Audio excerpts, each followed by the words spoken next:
नमस्कार। SDF live India में आपका स्वागत है और आपके साथ मैं हूं गौरव सिन्हा। ललन सिंह ने जदयू के राष्ट्रीय अध्यक्ष पद से इस्तीफा दिया अथवा उन्हें त्यागपत्र देने के लिए मजबूर किया गया, इस बहस में अगर नहीं भी पड़े तो कहा जा रहा है कि प्रधानमंत्री बनने की चाहत में एनडीए छोड़ महागठबंधन के साथ मिलकर सरकार बनाने वाले सीएम नीतीश कुमार के लिए राजद सुप्रीमो लालू प्रसाद यादव द्वारा तैयार किए गए चक्रव्यूह को तोड़ पाना आसान नहीं होगा। तेजस्वी को जल्द से जल्द सीएम की कुर्सी नहीं सौंपने के कारण राजद और जदयू के रिश्ते में आई खटास को कम नहीं किया गया तो महागठबंधन की सरकार पर खतरा उत्पन्न हो सकता है। हालांकि राजनीति को करीब से समझने वालों का कहना है कि तेजस्वी नहीं चाहते हैं कि उन्हें मुख्यमंत्री बनाने की जल्दबाजी महागठबंधन की सरकार पर भारी पड़े। तेजस्वी नीतीश द्वारा किए गए वादों पर यकीन कर अपने अंदाज में सरकारी नौकरी और रोजगार सृजन की संभावना आदि में लगे हुए हैं ताकि आगामी 2025 में उनके या महागठबंधन सरकार द्वारा किए गए कार्यों का फायदा मिल सके। नई सोच रखने वाले उनके करीबी भी अपनी मुहिम में लगे हुए हैं, लेकिन लालू जल्द से जल्द तेजस्वी को सीएम की कुर्सी पर देखना चाहते हैं। पहले जगदानंद सिंह के पुत्र तत्कालीन कृषि मंत्री सुधाकर सिंह और अब लालू परिवार के बेहद करीबी कहे जाने वाले राजद एमएलसी सुनील सिंह द्वारा नीतीश पर लगातार करारा हमला करना उसी राजनीतिक योजना का एक बड़ा हिस्सा है। विपक्षी एकता कायम करने को लेकर तमाम तरह का कसरत करने के बाद भी इंडिया गठबंधन में नीतीश को पीएम उम्मीदवार तो क्या संयोजक भी भले नहीं बनाया गया हो, लेकिन महागठबंधन की सरकार बनने के पूर्व ललन सिंह और विजेंद्र यादव के जरिए नीतीश से हुई डील के हिसाब से लालू जल्द से जल्द तेजस्वी को सीएम की कुर्सी पर देखना चाहते हैं।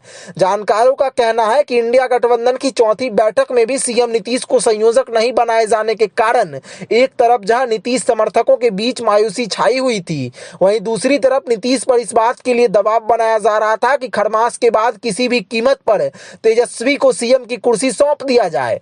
यही कारण रिश्ता बिगड़ता गया और ललन सिंह को त्यागपत्र सौंपने के लिए मजबूर होना पड़ा। ललन सिंह द्वारा इस्तीफा देने के बाद नीतीश पर लालू का दबाव कुछ क्षण के लिए कम तो हो जाएगा, लेकिन इंडिया गठबंधन में हाशिए पर ढकेल दिए गए नीतीश के लिए आने वाले दिनों में सीएम की कुर्सी बचाए रखना बहुत बड़ी चुनौती साबित होगी। दल बदल कानून और राजनीतिक कुंडली ईडी को सौंपने का भय दिखाकर भले ही बागी की राह पर चलने को आतुर जदयू के 11-12 विधायकों को फिलवक्त खामोश कर दिया गया हो, लेकिन जिस तरह की तैयारी में सभी लगे थे उस पर पूरी तरह से विराम लग जाएगा ऐसा दिख नहीं रहा है। कहा जा रहा है कि अंदर ही अंदर बहुत बड़ा खेला करने की तैयारी हो रही है। राजनीतिक विश्लेषकों का कहना है कि ललन सिंह द्वारा राष्ट्रीय अध्यक्ष पद से इस्तीफा दिए जाने के बाद की स्थिति का आकलन राजद सुप्रीमो और राजद के रणनीतिकार द्वारा किया जा रहा है और अपने हिसाब से राजनीतिक खिचड़ी पकाई जा रही है। खिचड़ी का पर्व यानी 14 जनवरी के बाद बिहार की राजनीतिक फिजा अगर बदली नजर आए तो शायद किसी को आश्चर्य नहीं होना चाहिए। ललन सिंह के इस्तीफा का असर जदयू पर जितना भी पड़ा हो, लेकिन राजद पर इसका बहुत असर पड़ने की बात राजनीतिक विश्लेषकों द्वारा कही जा रही है। इसीलिए एक तरह से लालू कैबिनेट के राजद नेता स्थिति परिस्थिति के बीच जोड़ घटाव करने में लगे हुए हैं। वैसे ललन सिंह द्वारा इस्तीफा दिया जाना कोई अप्रत्याशित घटना नहीं है, इसका स्क्रिप्ट पहले ही लिखा गया था। यह बात दूसरी है कि ललन सिंह के राष्ट्रीय अध्यक्ष पद से हटने या हटाए जाने की बात को नीतीश सहित जदयू के कोई भी नेता कबूल नहीं कर रहे थे और अपने अपने अंदाज में दलील दे रहे थे। इस्तीफा के सवाल पर ललन सिंह मीडिया पर तो ऐसे भड़क गए थे जैसे लोकसभा में मोदी सरकार पर भड़कते रहे हैं। ललन सिंह के इस्तीफा पश्चात स्थिति ऐसी बन आई है कि तेजस्वी को ऑस्ट्रेलिया जाने की यात्रा भी रद्द करनी पड़ गई है। बात अगर शुक्रवार के दोपहर की करें तो लोकसभा चुनाव की व्यवस्था को लेकर ललन सिंह द्वारा इस्तीफा दिए जाने और राष्ट्रीय अध्यक्ष पद के लिए नीतीश का प्रस्ताव सामने लाए जाने के साथ ही जहां जदयू कार्यालय में जश्न का माहौल दिखने लगा था, वहीं राजद के कदावर नेताओं के बीच सन्नाटा पसरा नजर आ रहा था। नीतीश के अध्यक्ष पद संभालने की विधिवत ऐलान होने से पहले ही जदयू नेताओं द्वारा जिस तरह एक दूसरे को अबीर गुलाल लगाकर खुशियों का इजहार किया जा रहा था, उससे ऐसा लग रहा था कि जदयू ने कोई बड़ा जंग जीत लिया हो। जदयू नेताओं और कार्यकर्ताओं की खुशियां यह बता रही थी कि ललन सिंह पार्टी में सबका साथ सबका विकास का फॉर्मूला अपनाने के बजाय अपनी मनमर्जी तो चला ही रहे थे। लालू परिवार के पक्ष में जमकर गाना भी गा रहे थे और यह पार्टी जनों को कबूल नहीं था। राजनीति को करीब से समझने वालों का कहना है कि ललन सिंह के इस्तीफा देने का कारण चाहे जो हो, लेकिन वह तब तक जदयू में बने रहेंगे जब तक लालू परिवार परिवार का मकसद पूरा नहीं हो जाता। ललन सिंह भले ही यह कहते रहे हों कि नीतीश से उनका 37 वर्ष पुराना रिश्ता है, लेकिन नीतीश इस बात को कभी नहीं भूल पाएंगे कि राजनीति के जिस मोड़ पर आकर वह खड़े हैं, उसके लिए अगर कोई जिम्मेदार है तो वह है विजेंद्र यादव के साथ साथ ललन सिंह। यह बात नीतीश कभी कबूल भी कर चुके हैं। बेगूसराय के पूर्व जदयू विधायक नरेंद्र सिंह और बोगो सिंह द्वारा पत्रकारों के समक्ष जो कुछ कहा गया, उसे जदयू के कदावर नेता भी स्वीकार कर रहे हैं, लेकिन कोई कैमरे के सामने बोलने को तैयार नहीं है। केंद्र में मंत्री बनने के बाद नीतीश के बेहद करीब रहे आरसीपी सिंह पर जदयू से करीब होने और जदयू में तोड़फोड़ किए जाने का आरोप लगाकर पहले उन्हें बाहर का रास्ता दिखाया गया, फिर उसके बाद नीतीश के करीबियों को पार्टी से बाहर होने या बाहर करने की पटकथा लगातार लिखने वाले अगर कोई है तो वह भी ललन सिंह ही है। नीतीश के बेहद करीबी कहे जाने वाले पूर्व उप मुख्यमंत्री और भाजपा के कदावर नेता सुशील मोदी भी अक्सर कहते रहे हैं कि जदयू का राजद में विलय हो जाएगा। राजद में जदयू का विलय होगा या राजद से जदयू का रिश्ता टूट जाएगा, यह कहना तो शायद जल्दबाजी होगी, लेकिन महागठबंधन सरकार पर मंडरा रहे खतरे के बाद भी नीतीश कुमार एक बार फिर पलटी मारकर बीजेपी के साथ मिलकर सरकार बना लेंगे। ऐसा इसीलिए संभव नहीं दिख रहा है क्योंकि बतौर मुख्यमंत्री नीतीश को कबूल करना बीजेपी चाहेगी नहीं और नीतीश किसी भी कीमत पर सीएम की कुर्सी छोड़ना नहीं चाहेंगे। ऐसी स्थिति में नीतीश के लिए बस एक ही रास्ता बचेगा कि वह विधानसभा भंग करने की ओर बढ़ चले। कुल मिलाकर कहा जा सकता है बिहार में कुछ दिनों से जारी राजनीतिक हलचल पर विराम लगा नहीं है और ललन सिंह की इस्तीफा पश्चात कुछ और बड़ी राजनीतिक घटना की संभावना व्यक्त की जा रही है।